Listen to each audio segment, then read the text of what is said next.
फरमाते हैं कि मैं ना मजदूर लेने गया, बगदाद के चौक में मजदूर बैठे होते थे, तो मेरी उन मजदूरों में से ना एक नौजवान बच्चे पे नजर पड़ी। बड़ा कमजोर सा वजूद था, लेकिन चेहरे पर इबादत का निशान था। माथा बताता था कि नमाज का बड़ा ख्याल रखता है। मैं उसके करीब गया। चेहरे भी बड़ा कुछ बताते हैं ना, चेहरों में भी बड़ी रानाई होती है। फरमाते हैं मैं करीब गया, मैंने उसको कहा बेटे मजदूरी करोगे? तो कहने लगा मजदूरों में बैठा हूं तो हुजूर मजदूरी के लिए ही तो बैठा हूं। तो मैंने कहा कि चलो फिर। कहने लगा नहीं, मेरी कुछ शर्तें। मैंने कहा बताओ? कहने लगा पहली शर्त यह है कि लोग 4 दिनार दिहाड़ी लेते हैं, मैं 3 दिनार लूंगा। मैंने कहा यार भाई तो बड़ी बेहतरीन है, बाकी भी इस तरह की रख ले। उसने कहा हुजूर दूसरी शर्त यह है कि मैं आपकी मुकम्मल बात मानूंगा, लेकिन जब अजान हो जाएगी फिर आपकी नहीं सुनूंगा। तीसरी बात उसने ये की कि हुजूर मैं आपके घर में काम करूंगा पर आपके किसी सवाल का जवाब नहीं दूंगा। कहते मैंने कहा यार तू बड़ा अजीब है, शर्तें तो मालिकों की होती हैं। कहने लगा जी बहरहाल मैं शर्तें लगा के जाता हूँ। फरमाते मैं उसे घर ले आया, काम मैंने उसको बताया, तो जो काम मजदूर सारे दिन में करता है ना उसने 2 घंटे में कर दिया। हमारे मजदूर सिगरेट पीने में भी तो आधा घंटा लगाते हैं, वो चाय पीने जाएं तो पौना घंटा। वहां उनको भी तो दयानतदारी करनी चाहिए कि नहीं करनी चाहिए? ने मुआहदा किया है ना जी, तो पूरा उतरना चाहिए ना। कहते 2 घंटे में। अब काम जब बंदा शुरू कराता है तो काम और निकल आता है। कहते काम मैंने उसको और बता दिया, वो करने लगा। उसने मिट्टी निकाल के रखी थी बाहर रास्ते में, तो अजान हो गई जोर की। उसने वहीं कुदाल छोड़ी कही और चलने लगा। तो मेरा बेटा कहने लगा इसको जरा बराबर कर दो। कहने लगे चुप कर जा, तेरे बाप से बात हुई थी, जब अजान होती है तो मैं किसी और की नहीं सुनता, सिर्फ अल्लाह रसूल की सुनता हूँ। कहते मस्जिद चला गया, नमाज पढ़ के आया तो दोपहर का वक्त था। मेरी बीबी कहने लगी इसको को खाना खा ले। कहते हमने कहा खाना खा लो, तो कहने लगा मैंने रोजा रखा, रमजान भी नहीं था, नफली रोजा रखा हुआ।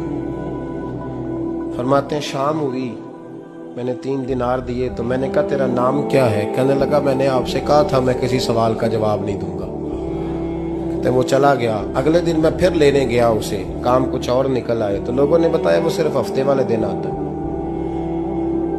मैंने कहा क्यों? कहने लगे जी वो कहता है मेरा हफ्ते का खर्चा 3 दिनार है, जब 3 दिनार कमा लेता हूं तो बाकी सारा टाइम अल्लाह रसूल की जिक्र में गुजार दिया करता हूं। फरमाते हैं जी अगले हफ्ते मैं फिर लेने गया, मैंने पूरा हफ्ता इंतजार किया कि काम उसी से कराना है। मैं जब गया तो मैंने कहा चलो। कहने लगा मेरी शर्तें याद है ना? और मैंने कहा याद है भाई, साथ चल। फरमाते हैं काम कराया, 2-3 हफ्ते वो आता रहा। 1 हफ्ते में गया तो लोगों ने कहा हुजूर आज नहीं आया। क्यों? कहने लगे बीमार हो गए। कहाँ घर है? कहने लगे बगदाद के कब्रिस्तान के पीछे जो कच्ची आबादी है उसमें रहता है। फरमाते मैं गया, दरवाजे पे दस्तक दी तो कहने लगा हुजूर आप हैं? दरवाजा खोला है, आ जाइए। फरमाते हैं मैं अंदर गया तो मैंने कहा तुम्हें कैसे पता चला मैं आया हूँ? कहने लगा हुजूर अल्लाह वाले हो, आप नहीं आना था, वरना अमीर तो गरीबों का पता लेने कोई नहीं आते। कहते मैं करीब गया तो कहने लगा मैं आपका इंतजार कर रहा था, तेज बुखार है, तप रहा। जेब से कुछ पैसे निकाले, कहने लगा ये पैसे रखने। एक अंगूठी निकाली, कहने लगा हुजूर आज रात को मेरा इंतकाल हो जाएगा, इन पैसों का कफन खरीद के सुबह जनाजा पढ़ के मुझे दफन कर देना, और जब दफन करो तो ये अंगूठी लेके असर के बाद हारून रशीद के पास जाना।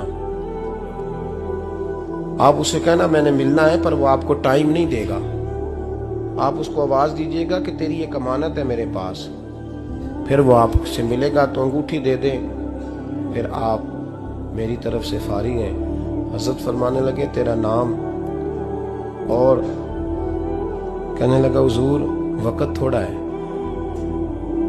आज रात मैंने जाना है, बड़ी लंबी माफी मांगनी है रब करीम से, अगर मुनासिब समझे तो मुझे अपने रब से तन्हाई कर दे। फरमाते हैं मैं आ गया, पर उसकी बातों ने मुझे सारी रात सोने नहीं दिया। फरमाते सुबह बड़ी मुश्किल से सूरज निकला, मैं गया दरवाजे पे हाथ रखा तो दरवाजा खुला हुआ था। अंदर दाखिल हुआ तो खुशबुएं मेरा इस्तकबाल कर रही थी। जब चेहरे से कपड़ा हटाया तो उसका तो इंतकाल हो चुका। इंतकाल हो चुका है, ऐसे है जैसे किसी का दीदार करके सोया। कहते मैं तो 2 आदमी ले गया था जनाजे पे, पर पता नहीं दुनिया किधर किधर से आई, कहां कहां से। अखा जदों मीटियां जमाना मैनू रोवेगा, अपना ते अपना बेगाना मैनू रोवेगा। फरमाते हैं मैं तो 2 बंदे ले गया था, पर पता नहीं मखलूक कहां कहां से आई। जनाजा पड़ा, दफन किया।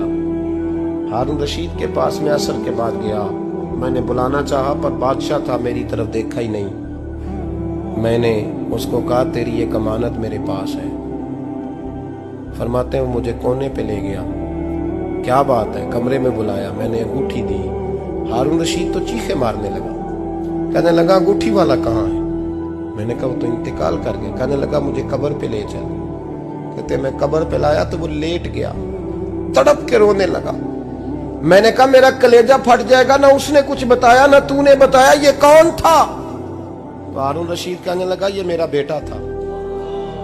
मैंने कहा तेरा बेटा और मजदूर? कहने लगा हुजूर ये हजरत दाऊद ताई के पास बैठा करता था, उनका मुरीद था, मुझे रोज कहता था अब्बा तूने बड़ी दुनिया इकट्ठी कर ली है, मरते वक्त तुझसे टांगे समेटी नहीं जाएंगी, इतना हिसाब नहीं तू दे सकेगा। मैं इसको समझा देता, इसकी अम्मा समझा देती। ये रोज हमें कहता छोड़ दो, आ जाओ अल्लाह रसूल की बारगाह में झुक जाएं।